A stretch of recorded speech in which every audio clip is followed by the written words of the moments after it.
what's going on, everybody? Welcome to the USA Wager Show. I'm your host, Ryan Newble, here with you. Hey, if any of you paid attention to late 2021, we did a lot of these shows where we tackled tons of different news topics in the iGaming space. But guess what? We're coming back with a little different format in 2022.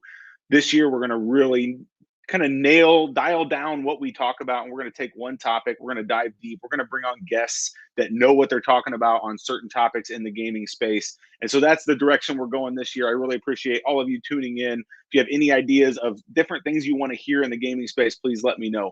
But without further ado, today we have a special guest on, going to talk a little bit about gaming law and the curriculum around it. So I'm excited to have Anthony Cabot of UNLV on with me today. Anthony, thanks for joining me. Well, thanks for having me on, Ryan. Really appreciate you. Give me a little bit of time. How's everything out in Vegas today? A beautiful day in Vegas in the mid-60s, so can't complain. When isn't it a beautiful day in Vegas? I guess maybe if it's like 110 degrees, that's not a beautiful day. Sometimes it gets super hot out there, but I guess most times it's pretty pleasant there. It is. So let's dive right in. So you're with UNLV. I know recently you guys have announced a new gaming law curriculum that you guys have launched. Give me a little high level about that program, what it's about, how it came about, and go from there. Sure. So I'm a professor at the law school at UNLV, and for the past 20 years we've had a gaming law curriculum, but it's always been for lawyers, right? So we have 12 classes where if you're a lawyer, or even if you're postgraduate and you want to get back and get a higher degree in gaming law education, you could come to UNLV.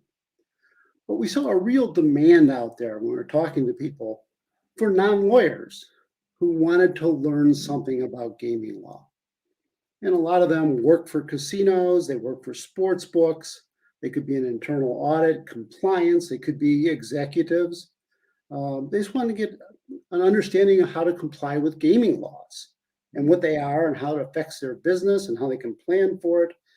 So with a generous grant from Entain, we decided to kick off a program for non-lawyers to learn about gaming law and gaming regulation.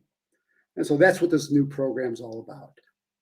That's really cool. And I'm assuming, with the boom of gaming in the United States, the need for understanding of gaming law has never been greater in the United States. And I'm assuming you're seeing that demand, like you mentioned, from people, business leaders and just all sorts of people just wanting to understand the space, because even me, myself, I own a content agency, but there's still times that I need to understand gaming law and how it all works. So I'm assuming you're seeing that demand just increase like crazy. Absolutely, particularly in the last few years, because we've never seen an expansion of gaming like we have in the last few years with sports wagering, right? Yeah. I mean, it has basically spread across the United States like wildfire. Mm-hmm. And so now we have all these jurisdictions that now is sports wagering. The next step is going to be iGaming. And most of them already have some type of land-based gaming. So, the states are basically have a full complement of legal gaming now in almost every state in the United States. And there's a real need, not only by the government, but by industry, to figure out what's this about? How does this work? How does this impact our business? How does it impact the government and how they collect taxes and all these things? So we saw it, and that's what we're trying to respond to. Without diving too deep into the curriculum and all of that, I'm just assuming this has to be such a challenge because of the laws being so different state to state. I mean, you're not dealing with just the United States gaming laws. You're dealing with every state having its own set of laws, which just makes it so convoluted, which also is the need for this, right? That's why there is such a need for this, is because people have to understand their local laws. But is that something you guys really have to kind of dive into with this curriculum? Yeah, there's no doubt about that. I mean, it's difficult because, as you mentioned, the regulation occurs at the state level. Fortunately, there's a lot of similarities between states, and in terms of how they license people and what internal controls look like and what the enforcement mechanisms are and the operational requirements are pretty similar. So what we try to do at least in the first class, which I teach, is the Intro to Gaming Law, is to give the student a full complement of what gaming regulation looks like. And why do we do it? Why is it even there? What are we trying to achieve? And we cover things like licensing and accounting and enforcement. And that's just the intro class. But after the intro class, then we can dive deep into different areas, right? So one of the areas that we're going to have a class on shortly is anti-money laundering, right? We have another class on introduction to the regulations that govern gaming operations. We'll have a class on the regulation of iGaming. We'll have a class on the regulation of sports wagering. And we have another class that we currently have on Native American gaming. People forget that's just as big as the traditional state governed gaming. Sure. And we're also going to have one class that I think is going to be really good for operators, and that is responsible and problem gambling and the regulation thereof. Interesting. I appreciate you giving me a little insight into the classes. Let's talk a little bit about the logistics of this curriculum. I mean, is it a 100% virtual curriculum? Is it something that people take on site? What a number of hours are we putting in? Costs? Let's talk a little bit about the logistics of how the course works. Sure. So the way it works is that it's like a regular college class. It's all online, and most of it is asynchronous. In other words, you can do it at your own pace, right? So 80% of it, you'll go on, you'll listen to lectures, you'll get some assignments, you'll take some tests, and about 20% of it will bring all the students together for discussion and to get into things a little bit deeper to make sure they understand everything. It was about an 80-20 split. Typical class, depending on how many credits it is, just like a regular college class, but I'd say a 3-credit class, will typically involve about 24 hours of classroom instruction.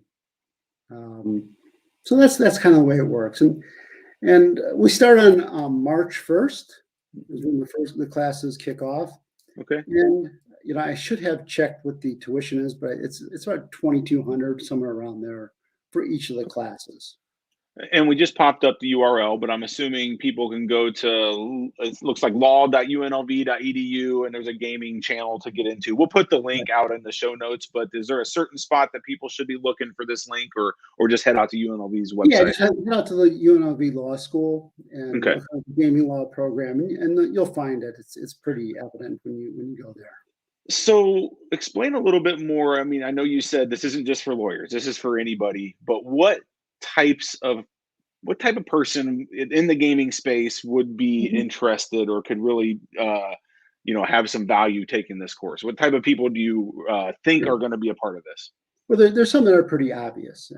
Every company that's involved in legal gaming has to have a compliance section.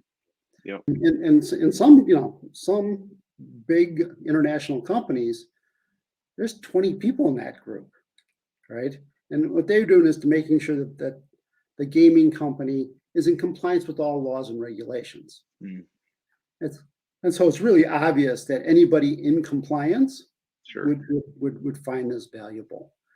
But look at if I'm a young executive in the gaming space, boy, one of the things I do teach in one of my classes is I'm going to give you 101 ways to get fired for not following the regulations.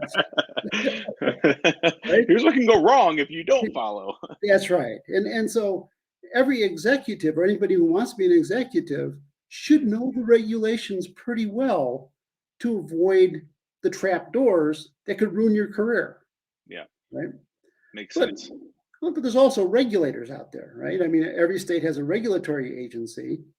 Most of them don't have a lot of experience. I'm truly hoping a lot of regulators decide to take the class so they can better regulate, right? Yeah. And it's good for everybody because everybody will understand what they're trying to accomplish and what's the best ways to accomplish it and what their common goals are. So Yeah. those are just a few of the people that I think would be interested in the class. Very cool. Well, I give you guys props. I give UNLV props for, forward thinking and understanding that this is a growing area. This is, I wouldn't call it a problem, but it is an area that people need education in. And I think what you guys are offering here is a great solution, a great starting solution for a lot of people. Anybody watching this, I truly encourage you guys, check it out. We'll have the link to the exact link to it. I'm sure I can get a hold of Anthony as well. I don't know if there's a channel to get a hold of somebody, Anthony. I don't want to say that for you, but is there any channel there to get a hold of someone? If you have any questions, my email address is at the UNLV School of Law website. Just send me an email. I'll be happy to answer any questions that anybody might have. Perfect. That's awesome. Well, hey, I'm gonna put you on the spot for one last question, and this is just me being selfish now. What's going on in Florida gaming? Can we get legal sports betting in Florida anytime soon, or what? Well, I mean, that's a difficult. It's a loaded question. Difficult question, right? And I think ultimately you're going to get sports wagering in Florida. Yeah. But the politics in Florida are particularly brutal. And, I think until the courts come down and clarify some of the legal issues that are out there, especially with regard to the exclusivity and those issues for the tribes, you're not going to see it. But it'll get resolved. But you guys are going to be a little bit late to the game. Well, we had it for like a week, I think, and then all the lawsuits and everything came in, and I had to stop all of a sudden in my tracks. But hey, it'll come sooner than later. I appreciate the insight. So, Anthony, I'll let you go. I know you have valuable time on the line here, and I really appreciate you giving us just 10, 15 minutes. So I really appreciate that. Not a problem. Thanks for having me, Ryan. All right, Anthony, and hopefully we'll have you back in the future for the second round of courses, whatever comes after this. But good luck with the course. Anything I can do for you, let me know. Thank you so much. All right, guys, that was Anthony Cabot of UNLV with the UNLV Gaming Law Curriculum. I'll put the link out in the show notes of this. We'll put it up on any of the social media channels as well. Really encourage you to check it out. I think it's going to be a great program. I may even look at it as well, just to get more understanding of what's going on in this space, because you know what? You can never be too educated. You can never know too much. And I think this law area is a space that we all need to understand and learn more. So excited about what they're doing there. And I was excited to have Anthony on. So if you guys need anything from me, I'm Ryan Newpol. This is the USA Wager Show. Take care. Stay safe. We'll talk to you soon. Bye-bye.